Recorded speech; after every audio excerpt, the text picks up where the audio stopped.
আসসালামু আলাইকুম। আজকে হচ্ছে 48 বিসিএস এর কোয়েশ্চেন সলভ করব ইংলিশের। এখানে ইনশাল্লাহ এই লেকচার দেখলে বেসিক থেকে সে গ্রামার এবং ভোকাব পার্টটা ক্লিয়ার হয়ে যাবে ইনশাল্লাহ। এখানে চেষ্টা করব যে ডিটেলস আলোচনা করার জন্য এবং কিছু টেকনিক দেওয়ার জন্য যেগুলো দিলে সহজে মনে থাকবে। তাহলে চলো শুরু করি। The passive form of the sentence. তাহলে এখানে দেখেন আপনারা who did the work, who did the work, who did the work, তাহলে বাই হোম, এটা আমরা সবাই জানি, এটা common, by whom was the work done. এটা তো আমরা জানি যে হু থাকলে প্যাসিভ করার সময় বাই হোম আনতে হবে, তাহলে বি আর সি এর মধ্যে কোনো একটা অ্যান্সার হবে বাই হোম। তো যেহেতু এটা এই দেখেন এটা হচ্ছে দা ওয়ার্ক সাবজেক্ট আসছে, তাহলে নিশ্চয়ই এটা ইন্টারোগেটিভ সেন্টেন্স হচ্ছে না। ইন্টারোগেটিভ সেন্টেন্স হওয়ার জন্য ওয়াজটাকে আগে আনতে হবে, was done the work, was the work done. তাহলে অবশ্যই আমাকে অক্সিলারি সামনে আনতে হবে, তাহলে আমার এটা ইন্টারোগেটিভ থাকবে। এইখানে দেখেন ব্যাখ্যা দেওয়া আছে, তাহলে ব্যাখ্যাগুলো দেখার জন্য হচ্ছে আপনারা আমাদের আরসি এর যে পেজ, এটা আমরা ডেসক্রিপশনে অথবা আমাদের ফার্স্ট কমেন্টে, ভিডিওর ফার্স্ট কমেন্টে দিয়ে রাখবো। ইনশাল্লাহ আপনারা যুক্ত হইতে যাবেন, সেখানে আমাদের সকল ধরনের নোট দেওয়া হবে ইনশাল্লাহ। তারপরে 48 বিসিএস এর নেক্সট কোয়েশ্চেনটা, এটা হচ্ছে 16 number. Choose the correct sentence, where have you born, where have you born. তাহলে এখানে খেয়াল করে দেখেন, এখানে হচ্ছে হোয়ার হ্যাভ ইউ বর্ন, তাই না? তাহলে হোয়ার হোয়ার হ্যাভ ইউ বর্ন, তো জিনিসটা কোনটা রাইট হবে? তাহলে বর্ন, বর্নটা হচ্ছে, এটা মনে রাখবেন যে বর্ন এটা অলওয়েজ হচ্ছে প্যাসিভে হয়, এটা অলওয়েজ প্যাসিভে লিখতে হয়। তাহলে ইউ এর সাথে কি হবে? ওয়ার।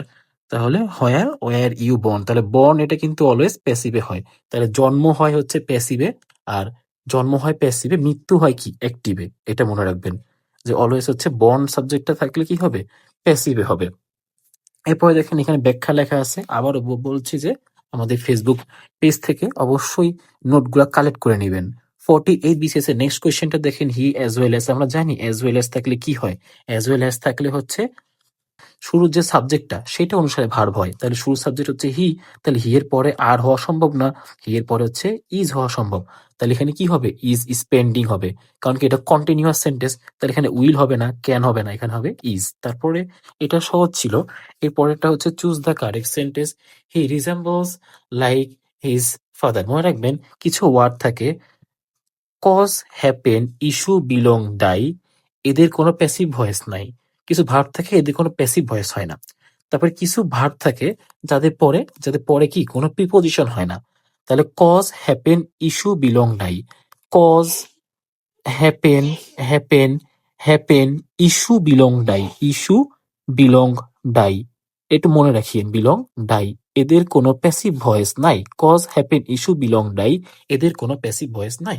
ঠিক একই রকম ভাবে দেখা যায় এন্টার, এন্টার, এন্টার, তারপরে হচ্ছে এন্টার, তারপরে রিজেম্বল, রিজাইন, রিজেম্বল, তারপরে রিজাইন। এই সকল ভার্বের ক্ষেত্রে মনে রাখবেন যে এদের ক্ষেত্রে পরে কোনো প্রিপোজিশন হবে না, প্রিপোজিশন হবে না। তাহলে দেখেন এখানে লাইক প্রিপোজিশন, উইথ প্রিপোজিশন, তাই সিমিলার টু হবে না, এটা হবে সি নাম্বারটা। তারপর দেখেন এইখানে এই যে মাস্টার ইংলিশ থেকে আমরা এবং আমাদের নোট থেকে আমরা চেষ্টা করি অলওয়েজ মাস্টার ইংলিশ বই থেকে এক্সট্রা যে টপিক বা বেসিক লাইনটা ওইটা একেবারে তুলে দেওয়ার জন্য। রিজেম্বল এর পরে দেখেন অবজেক্ট, অবজেক্ট বসে, সবসময় অবজেক্ট বসে, নো প্রিপোজিশন, নো প্রিপোজিশন। এটা আপনারা মাস্টার ইংলিশ বই দেখতে পারবেন। এই মাস্টার ইংলিশ বই থেকে আমাদের নোটে অবশ্যই এক্সট্রা লাইনগুলো অ্যাড করে দেওয়া হয়। তা synonym of the word স্পেকটেক, spectacular, spectacular, এটার সিনোনিম কি হবে? স্পেকটেকুলার। তাহলে দেখেন এখানে আগলি মানে কি? আগলি মানে হচ্ছে কুৎসিত, কুৎসিত। তারপরে স্পেসিয়াস মানে হচ্ছে প্রশস্ত, তারপরে স্পেশিয়াল মানে হচ্ছে স্থানিক, আর ব্রেথ টেকিং, ব্রেথ টেকিং মানে হচ্ছে দৃষ্টি নন্দন, দৃষ্টি নন্দন। তাহলে স্পেকচুয়াল এটা হচ্ছে সিনোনিম হবে ব্রেথ টেকিং, যেটা আমাকে আগলি মানে কোনো কিছু কুৎসিত, তারপরে প্রশস্ত হবে না, স্থানিক হবে না, তাহলে অবশ্যই সেটা দৃষ্টিনন্দন হবে। এবং স্পেকচুয়াল মানেও কি? চমকপ্রদ। তারপরে দেখেন he succeed, he succeed dash her work. Succeed কি হবে? Because of her good work. তাহলে সে তার গুড ওয়ার্কের জন্য সাকসেস কিন্তু, সাকসেস কিন্তু ভার্ব না, সাকসিড ভার্ব। তাহলে he succeed because of his work. Because হবে না, বিকজ হবে না, কারণ দেখেন আমরা জানি প্রিপোজিশন, প্রিপোজিশন, পি মানে আগে, পজিশন মানে কি? অবস্থান। কার আগে অবস্থান? নাউন বা প্রোনাউনের আগে অবস্থান। নাউন বা প্রোনাউনের আগে অবস্থান, যার কারণে এই যে প্রিপোজিশন এরপর একটা নাউন হবে, এই যে সেই নাউন ফ্রেজ, নাউনের জায়গায় হয় নাউন ফ্রেজ হইতে পারে। আমরা জানি নাউনের জায়গায় নাউন ফ্রেজ হইতে পারে, নাউনের জায়গায় নাউন ক্লজ হইতে পারে। তাহলে আশা করি এই জিনিসটা আমরা পারবো। এর পরেরটা দেখেন, do you know the solution, solution about the problem, না তাহলে কি হবে, সলিউশন টু, এটা অ্যাপ্রোপ্রিয়েট প্রিপোজিশন, মনে রাখতে হবে। তাহলে এখানে অ্যাবাউট হইতে পারতো কিন্তু না, এটা কিন্তু টু হবে, এটা অ্যাপ্রোপ্রিয়েট, সলিউশন টু।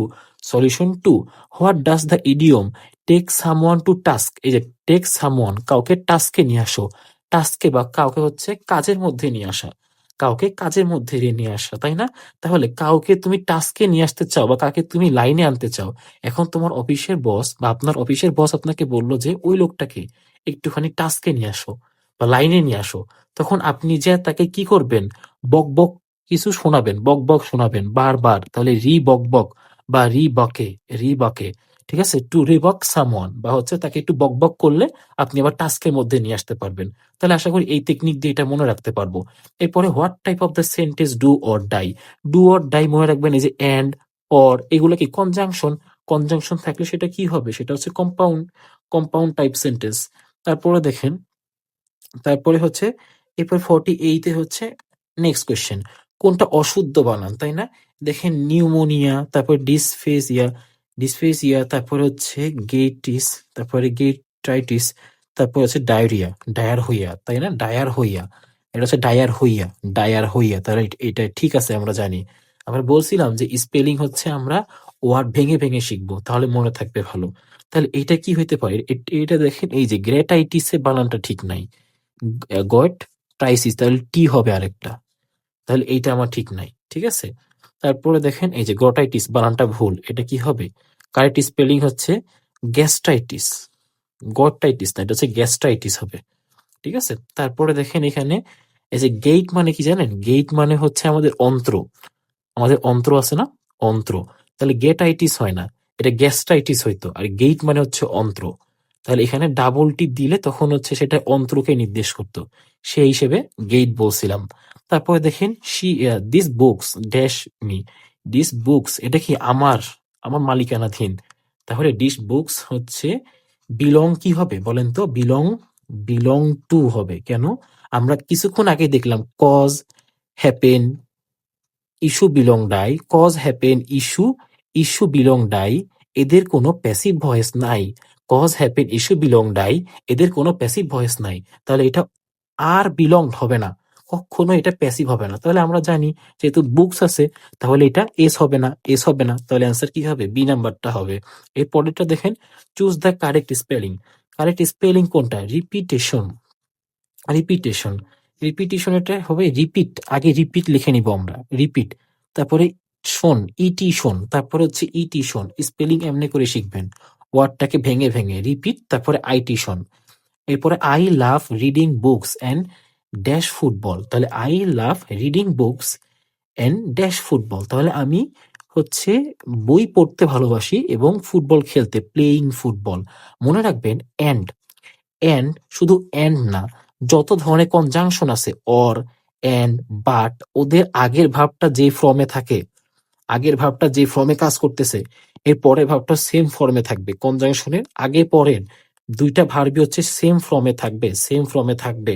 তারপর she works hard, she works hard, white type of parts of speech is, তাহলে সে কেমন কাজ করে, কঠোর পরিশ্রম করে, কঠোর, তাহলে এটা ভার্বকে মডিফাই করে, তাহলে এটা অ্যাডভার্ব, ভার্বকে মডিফাই করে, তাহলে এটা সহজে আমরা বুঝতে পারলাম এটা হচ্ছে অ্যাডভার্ব। এর পরেরটা দেখেন যে dash others is a great did, dash others, to help, আরেকজনকে সাহায্য করা, আরেকজনকে সাহায্য করা, টু এর পরে তো হেল্পিং হবে না, তাহলে টু হেল্প, টু হেল্প হবে এটা, এটা অ্যান্সার এ। এটা কিন্তু সহজ, এটা ইনফিনিটিভ হচ্ছে সাবজেক্ট হিসেবে ইউজ হইতে পারে, এই যে সাবজেক্ট হিসেবে ইউজ হইতে পারে।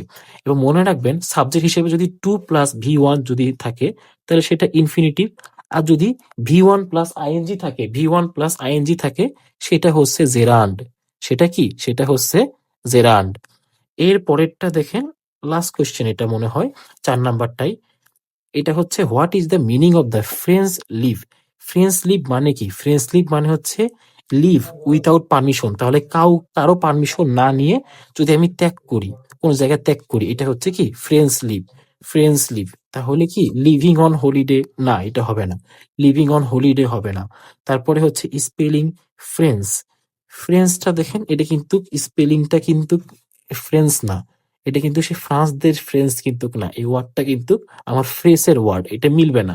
তাহলে এইটা মানেই হচ্ছে কি লিভ, কারো পারমিশন না নিয়ে লিভ করে দেওয়া বা চলে যাওয়া, এটা হচ্ছে ফ্রেঞ্চ লিভ। একটুখানি দেখা যায় না যে আমরা ফ্রেঞ্চ ফ্রাই খাই, এবং দেখেন জিনিসটা ফ্রেঞ্চ ফ্রাইটা কি আসলে আলু ভাজা, এটার নাম দিছি কি ফ্রেঞ্চ ফ্রাই। তাহলে যে জিনিসটা আসলে মানে কোনো দামই নাই এরকম একটা, তাহলে আপনি কাউকে দাম না দিয়ে বের হয়ে গেলেন, পারমিশন না নিয়ে বের হয়ে গেলেন, এটার নামই কি ফ্রেঞ্চ ফ্রাই। চাইলে মানে ফ্রেঞ্চ ফ্রাই বা ফ্রেঞ্চ ডিপ দিয়ে মনে রাখতে পারেন। তাহলে আশা করি এখানে মনে থাকবে। এবং একটা নিয়ম আসতে খুব ইম্পর্টেন্ট ছিল, cause happen issue belong die, এদের কোনো প্যাসিভ ভয়েস নাই।